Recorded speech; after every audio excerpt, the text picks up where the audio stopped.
Hello everyone, আসসালামু আলাইকুম। আশা করছি কাছে দূরে দেশে বিদেশে যে যেখানে আছো সবাই খুব ভালো আছো, সুস্থ আছো। আল্লাহর রহমতে আমিও তোমাদের দয়ে অনেক ভালো আছি।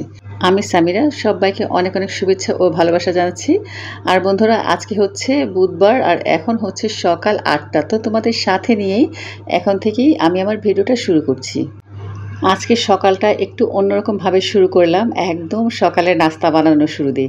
তোমরা যারা আমার ভিডিও দেখো তারা কিন্তু জানো আমি সকালবেলা প্রতিদিন চা পরোটা খাই, তাই এই ধরনের নাস্তা আর কি বানানো হয় না। বউয়া খিচুড়ি আসলে বউয়াকে বলো, খিচুড়ি বলো, এগুলোর জন্য প্রয়োজন হয় অনেক আইটেমের ভর্তা, যেগুলো করা নাকি খুবই কষ্টসাধ্য, কিন্তু খেতে অসম্ভব মজা।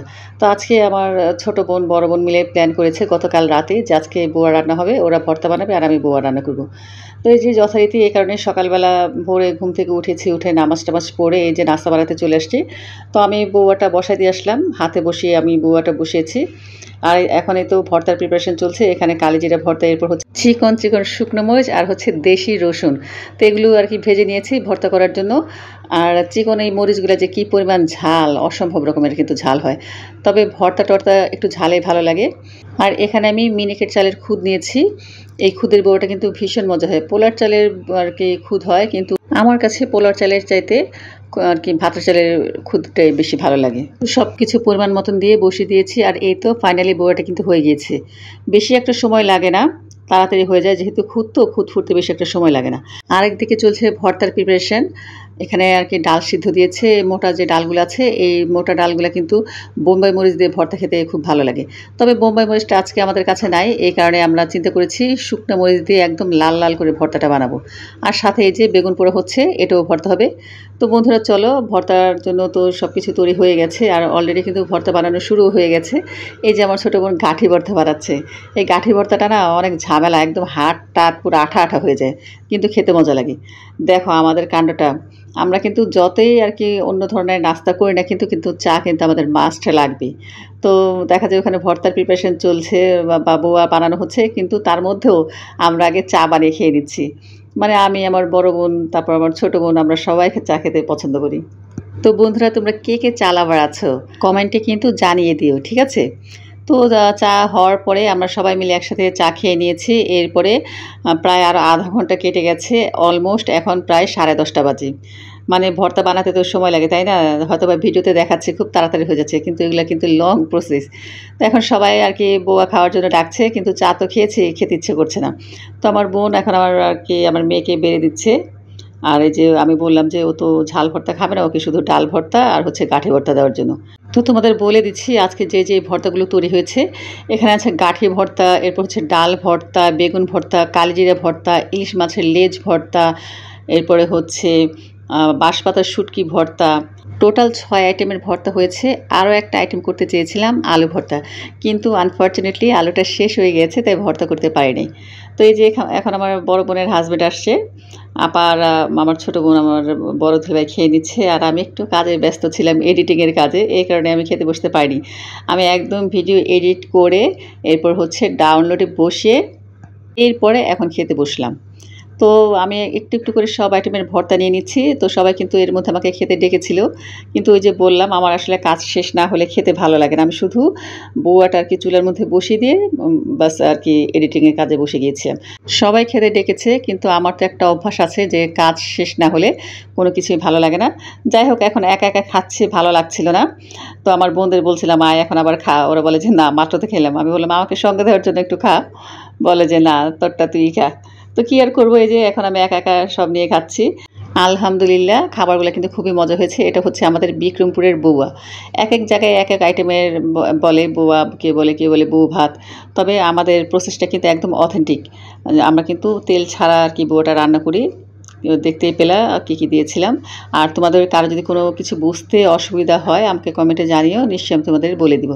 তো দুপুরের এখন রান্নার প্রিপারেশন চলছে।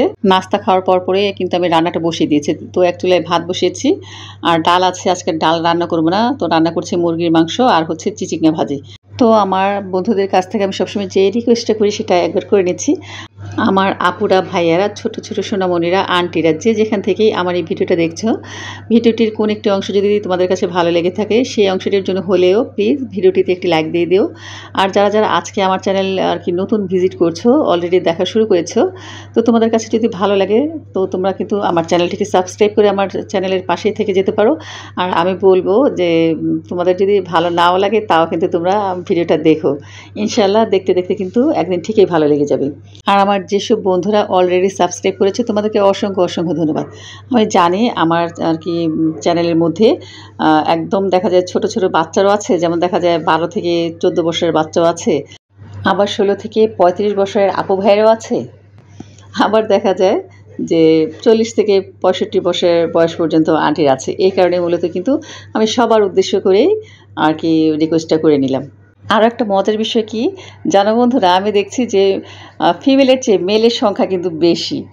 যাই হোক, তো তোমাদের সবাইকে অসংখ্য ধন্যবাদ আমার সাথে থাকার জন্য, আমার পাশে থাকার জন্য। তো এদিক দিয়ে কিন্তু অলরেডি আমি রান্না বসিয়ে দিয়েছি। তো রান্না বসাতে যেয়ে দেখি যে মরিচের গুঁড়া এখনও ঢালা হয়নি। তো আমি ডাব্বাটা কিন্তু ধুয়ে শুকিয়ে নিয়েছি, এখন মরিচগুলো ঢেলে নিচ্ছি। আর এই মরিচ ঢালার ক্ষেত্রে একটু আর কি সতর্কতা অবলম্বন করতে হয়। আমি একবার কি করেছিলাম, দাঁত দিয়ে আর কি কেচি হাতের কাছে না পেয়ে দাঁত দিয়ে প্যাকেটটা খুলেছিলাম, একটু পরে দেখি সারা মুখ আমার জ্বলতেছে। মানে কি অবস্থা, কোনো মরিচের গুঁড়া বের হয় নাই, কিন্তু অলরেডি জ্বালা শুরু করেছে। এই কারণে আমি এখন খুব সতর্কভাবে কাজ করি। আজকে অনেক ভর্তা আছে, তো মুরগিটা শুধু কষিয়ে রান্না করব, এছাড়া কিন্তু আলু তো শেষ হয়ে গিয়েছে। আর কি আলু ভর্তা যখন সকালে করতে চেয়েছিলাম দেখি যে একটাও আলু নেই, তো চেয়েছিলাম একটা আলু দিব বাচ্চাদের খাওয়ার জন্য। তো যাই হোক, এক হিসেবে ভালোই হয়েছে। আলু দিলে কিন্তু তরকারির কালারটা চেঞ্জ হয়ে যায়, স্বাদটাও চেঞ্জ হয়ে যায়। আর আলু ছাড়া আমি দেখেছি যে রান্না করলে না মানে খুব ভালো লাগে খেতে। তো এদিকে তো আমি মুরগির মাংসটাকে খুব সুন্দর মতন কেটে ধুয়ে পরিষ্কার করে নিয়েছি, আর মশলাটাও খুব ভালো মতন কষিয়ে নিয়েছি। তো দেখলাম যখন মশলা থেকে তেল বের হয়ে আসছে, এ পর্যায়ে কিন্তু আমি মুরগির মাংসটা দিয়ে দিলাম। যে কোনো মুরগি রান্না, এরপর সবজি রান্না, এসব ক্ষেত্রে কিন্তু মশলাটাকে খুব ভালো মতন কষাতে হয়। তোমরা নিশ্চয়ই জানো, সব আপুরাই জানো, তবে যারা নতুন আছো তাদের উদ্দেশ্যে আমি বলছি। আর আমি মিডিয়াম লো আছে আর কি আঁচটা, চুলার আঁচটা রাখবো। অলরেডি কিন্তু এই মিডিয়াম আঁচে আছে, দেখা যায় গ্যাস নাই, তো গ্যাসের পরিমাণ কম। যাই হোক, ভালোই হয়েছে। বেশি আছে আর কি আমার আজকে তরকারিটা রান্না করার দরকারও নেই। তো ভালো মতন এখন আমি ঢাকা চাপা দিয়ে যতক্ষণ পর্যন্ত না কষানো হয় ততক্ষণ পর্যন্ত রান্না করব। আর এই ফাঁকে কিন্তু দেখো আমি চিচিঙ্গা ভাজিটাকে কেটে নিয়েছি, এখন আমি ভালো মতন ধুয়ে নিব। আর চিচিঙ্গা ভাজি আজকে আমি ডিম দিয়ে আর কি রান্নাটা করব, অনেকটা ডিম ভুজিয়ার মতো আর কি মনে হয়। ডিম দিয়ে চিচিঙ্গা ভাজি খেতে কিন্তু খুব মজা হয়।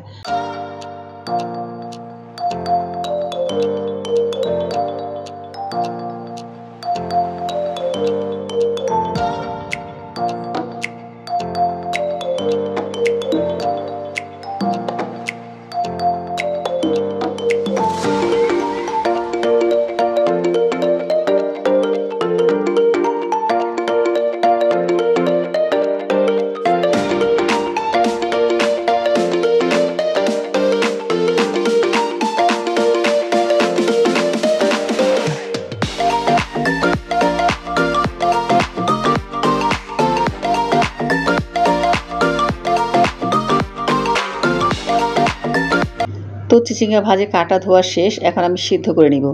আর আমি সামান্য একটুখানি পরিমাণ লবণ দিব। এই যে দেখা যাচ্ছে না যে কতটা বেশি, কিন্তু সেই অনুযায়ী কিন্তু লবণ দিলে চলবে না, লবণের পরিমাণ কম দিতে হবে, কারণ ভাজিটা কিন্তু সিদ্ধ হওয়ার পরে একদম চুপসে যাবে।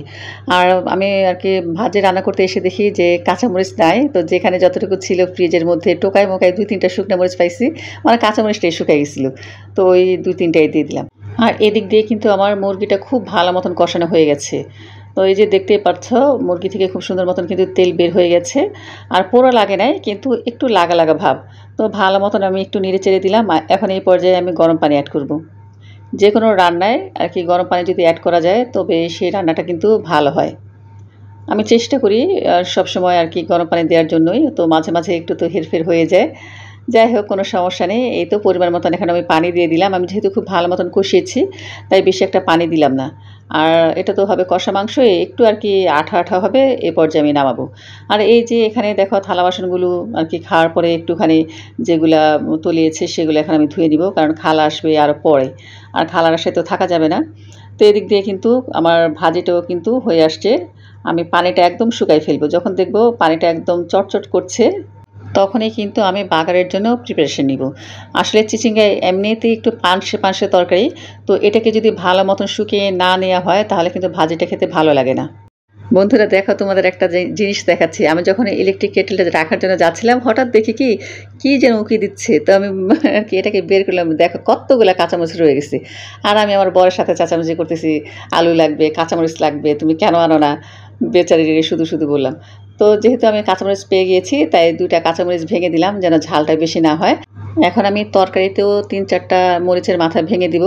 আমি যে কোনো মাছের তরকারি হোক বা মাংসের তরকারি হোক, নামানোর ২-৩ মিনিট আগে জাস্ট মাথাটা একটুখানি ভেঙে তরকারির মধ্যে আর কি দিয়ে দেই আর ২-৩ মিনিট দমে রাখি। তো এতে করে কিন্তু তেলটা যেমন উপরে উঠে আসে আর তরকারি থেকে সুন্দর একটা কাঁচামরিচের ফ্লেভার বের হয়, কিন্তু ঝাল হয় না।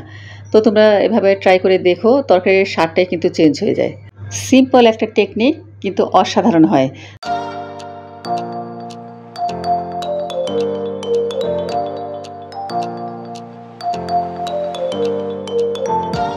তো আমি তরকারিটা এখন দমে দিয়ে দিব, আর এই ফাঁকে যে আর কি থালা বাসনগুলো ছিল সেগুলো তো আমি ধুয়েছি, আর কিছু রয়ে গেছে সেগুলো ধুবো। এই তো সকালবেলা যে বোয়া রান্না হয়েছিল, আমি 2 কেজি চালের বোয়া রান্না করেছিলাম। ভাবছিলাম যে ভর্তা দিয়ে সবাই যখন খাবে তো খাওয়া হয়ে যাবে। কিন্তু 1 কেজি বোয়া খাওয়া হয় নাই, চাল আর কি 1 কেজি খুদের বোয়া, বাকিগুলো আমি ফ্রিজে রেখে দিলাম, পরবর্তীতে আর কি খাওয়া যাবে। তো আমি এখন ভাজিটা বাগার দিয়ে নিব, আর ভাজি বাগার নিয়েছি আমি রসুন কুচি, পেঁয়াজ কুচি আর ডিম। আমি কাঁচামরিচ তো আগেই দিয়েছি। আর এই যে এই মশলা প্যাকেটটা, এটা ম্যাগি আর কি নুডলস যখন এনেছিলাম ওটার সাথে ফ্রি দিয়েছিল। তো দেখি আজকে ভাজিতে দিয়ে এটা কেমন লাগে খেতে। তো আমি পরিমাণ মতন সরিষার তেল দিয়ে দিলাম ভাজি বাগারের জন্য, আর দিয়ে দিলাম 2টা শুকনো মরিচ, সাথে দিয়ে দিলাম রসুন কুচি। আর এর মধ্যে কিন্তু আমার আর কি 2-3 মিনিট হয়ে গেছে, দেখো তেলটা সুন্দর উপর থেকে ভেসে এসেছে। তো আমি চুলার জালটা অফ করে দিলাম, আবার বেশি রাখলে না ভালো লাগবে না। তো এই দিক দিয়ে এখন আমি পেঁয়াজ কুচি দিয়ে দেবো ভাজের মধ্যে। তো যতক্ষণ পর্যন্ত না ব্রাউন কালার হবে ততক্ষণ পর্যন্ত ভাজতে থাকবো আর নাড়তে থাকবো যেন পেঁয়াজ আর রসুন পুড়ে না যায়।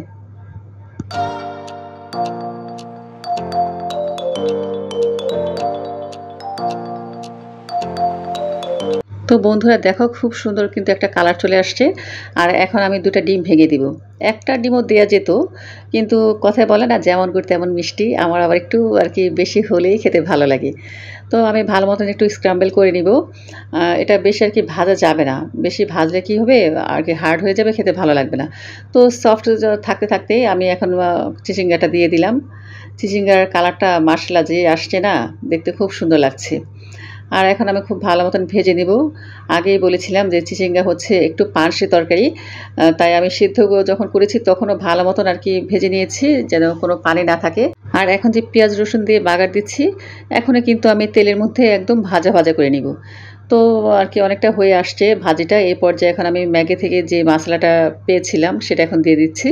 আর মশলাটা দেওয়ার সাথে সাথে কিন্তু খুব সুন্দর একটা ফ্লেভার আসছিল, মনে হচ্ছে যেন খেতে ভালোই লাগবে। আর ভালো না লাগলেও সমস্যা নেই, এই ভাজি এমনি আর কি খাওয়া যায়। এই ভাজিটা যে কোনো রুটি, পরোটা, ভাতের সাথে খেতে খুব ভালো লাগে। ভাত দিয়ে তো ভালো লাগে, তবে রুটি পরোটার সাথে কিন্তু খুব ভালো লাগে। আর এই যে দেখো, এগুলা কি বড়ি নাকি বলো তো? আমি যখন প্যাকেটে দেখছি তখন আমার মনে হয়েছে কি বড়ি। আমার বোনও বলছে, "কিরে এই সিজনে বড়ি আসলো কোত্থেকে?" তো আমিও হঠাৎ করে দেখে এটাই মনে হয়েছে। আমার জামাইকে বলছিলাম কাগজি লেবু আনার জন্য। সে এখন প্রতিদিনই কাগজি লেবু আনে আর শসা আনে। একদিন শুধু বলেছিলাম শসা নাই, দোকানের আর কি কর্মচারীদের দিয়ে আনাইছিলাম। তো সেই থেকে সে প্রত্যেকদিনই আসে। তো এগুলো একটু খুলে বের করে ফ্রিজে রেখে দিব এখন আর কি পানিটা শুকালে। আর এদিক দিয়ে কিন্তু আমার ভাজির ফাইনাল লুক দেখলাই, আর এই যে তরকারির ফাইনাল লুক। তো রান্না করা কমপ্লিট। আর এই যে যে থালা বাসনগুলো অবশিষ্ট ছিল সেগুলো এখন আমি ধুয়ে ঝরিয়ে রাখলাম। পানিটা হাঁড়ি থেকে শুকিয়ে নিই, এরপর এটা চলে যাবে একদম আমার রান্নাঘরের উপর একটা বড় তাক আছে, সেই তাকের উপরে। আর এই যে প্রতিদিন ব্যবহার করার জন্য হাঁড়ি কড়াই যা যা লাগে সব আমি এভাবে সাজিয়ে গুছিয়ে রাখি যেন আমি হাতের কাছেই পাই। তো টেবিলে কিন্তু খাবার নিয়ে আসছি। আর এখন ঘড়িতে কিন্তু অলমোস্ট 2:15 বেজে গিয়েছে। আর এই যে তোমাদের দেখাচ্ছি সকালে যে ভর্তা করেছিল না আমার বোন, সেখান থেকে অনেক ভর্তা রয়ে গেছে। আর আমার মেয়ের জন্য যে ডিম ভাজা রেখেছিল ও উঠেও নেয়, খায়ও নেয়, তো এখন একবারে দুপুরে খাবে ভাতের সাথে। আর দেখো ভাজিটা কিন্তু খুব ভালো হয়েছে, আমি টেস্ট করে দেখেছি, লবণ মশলা সব পারফেক্ট। আর ম্যাগির যে মশলাটা দিয়েছিলাম না, ভালোই লাগে খেতে, খারাপ লাগে না। তো সবাই খাওয়া-দাওয়া করে নিয়েছি। এরপর অনেকক্ষণ রেস্ট নিয়েছি আজকে। আর কাজকর্ম কম ছিল তো ভালোই রেস্ট নিয়েছি। তো বিকেলবেলা ফোন দিলাম আমার বরকে যে, "চলো একটুখানি বাইরে থেকে ঘুরে আসি।" আসলে বাইরে একটু যেতে মন চাইছিল। আর আমি আসলে এমনি রেডি হয়ে বসেছিলাম। আজকে আমার এক জায়গায় যাওয়ার প্ল্যান ছিল কিন্তু আনফরচুনেটলি সেখানে যাওয়া হয় নাই। তো বাসায় বসে বোর হচ্ছিলাম, কি করব? হঠাৎ আরকি আমার বরকে ফোন দিলাম যে, "চলো এক জায়গায় যাই।" তো বলে, "কোথায় যাবা?" আমি বললাম, "আগে চলো তো যাই।" তারপরও স্কুটিতে বের হয়ে এখন বলছি কোথায় যাবো। যাচ্ছি আমার ভাসুরের ছেলের বাসায়, মানে আমার ছেলের বাসায়। তো যেতে তোমাদের সুন্দর একটা দৃশ্য দেখাচ্ছি। আর দেখো কিন্তু সন্ধ্যা হয়ে আসছে। সন্ধ্যার দৃশ্যটা এত ভালো লাগছে, এত সবুজ মানে খুব ভালো লাগছে। তো যাওয়ার পথে ভাবলাম হালকা পাতলা কিছু স্ন্যাক নিয়ে যাই। দেখলাম একটা বেকারি। তো বেকারিতে আমি ভাবলাম হয়তোবা সমোসা বা পেস্ট্রি এগুলো থাকবে। তো দেখলাম এখানে আছে শুধু বেকারির বিস্কিট, এরপর হচ্ছে কেক। তো এগুলো তো আমার পছন্দ না। শুধু আমি বেকারির যে বড় সাইজের যে কেকগুলা সেগুলো নিলাম। আর কেকটা কিন্তু খেতে কিন্তু ভীষণ মজা হয়েছিল। কারণ যাওয়ার পরে তো আমাকে খেতে দিয়েছিল। আমি চা দিয়ে খেয়েছিলাম, ভালো লাগছিল। তো এখান থেকে শুধু একটা কেক নিয়ে নিলাম। আর এই যে এখানে রুটি ছিল কিন্তু রুটি নেওয়ার ইচ্ছে হলো না। বলবে যে রুটি নিয়ে আসছে। এরপর আরেক জায়গায় আরকি ওদের বাসার কাছে স্কুটিটা একটু থামালাম। থামিয়ে ভাবলাম আইসক্রিম নিয়ে যাই। তো আমার বর আমাকে বলল যে, "কি আইসক্রিম নিবো?" তো আমি বললাম যে, "নাও চকলেটটাই নাও।" যেহেতু চকলেট খেতে সবাই পছন্দ করে। আসলে আমি কিন্তু জানি না ওরা কোন ফ্লেভার পছন্দ করে। তবে সাধারণত কিন্তু আরকি বেশিরভাগ মানুষের চকলেট ফ্লেভারটা পছন্দ করে। তো আমার হাসব্যান্ড বলল যে, একটা ১ লিটারের না নিয়ে 1/2 লিটারের ২ টা নেই। 1/2 লিটার করে ২ টা। একটা হচ্ছে চকলেট ফ্লেভার, একটা হচ্ছে ভ্যানিলা ফ্লেভার। আমি বললাম, "ঠিক আছে নিয়ে নাও, ভালো বুদ্ধি।" এই তো এখন আমরা চলে আসছি। আর সবচাইতে মজার কথা হচ্ছে ওদের বাসাতে আমরা এই ফার্স্ট টাইম আসলাম। এর আগে কখনো আসি নাই। সবসময় ফোন দিলে বলে যে, "কাকি আপনারা আসেন না কেন? আসেন ঘুরে যান।" আর আজকে এই কারণে হঠাৎ চলে গেলাম। আর ওরা আসলে সবাই খুব খুশি হয়েছে। এরপরে তো অনেক নাস্তা দিয়েছে। আমি নাস্তার ভিডিওটা শুট করি নাই। তো খেয়ে দিয়ে চলে আসছি। আর আমার এই যে এখন প্রায় কিন্তু রাত 9:30 বাজে। 9:30 একটু বেশি বাজে। তো আমার দুনো মেয়ে ফোন দিয়ে জিজ্ঞেস করছে যে, "মামুনি তুমি কোথায়?" আমি বলছি, আছি বাসার নিচে।" তো বলল যে দোনোটাই বলছে। একটা বলছে, "আমার জন্য মোমো নিয়ে আসবা।" আরেকটা বলছে, "আমার জন্য পেঁয়াজু নিয়ে আসবা।" তো ছোট মেয়েটা আবার ২ দিন ধরেই বলছে ওয়াফেল খাবে। আমি বলছি বানায় দিব। এই করে বানায় দেওয়া হচ্ছে না। তো ভাবলাম ওর জন্য ওয়াফেল নিয়ে যাই। আর এই যে বড় মেয়ের জন্য যত ভাজা আছে, পেঁয়াজু, আলুর চপ, বেগুনি, জিলাপি যত রকম ভাজা আছে। তো ২ বোন খুব মজা করে খাচ্ছে। তো বন্ধুরা সবাই ভালো থেকো, সুস্থ থেকো। আল্লাহ হাফেজ। আসসালামু আলাইকুম।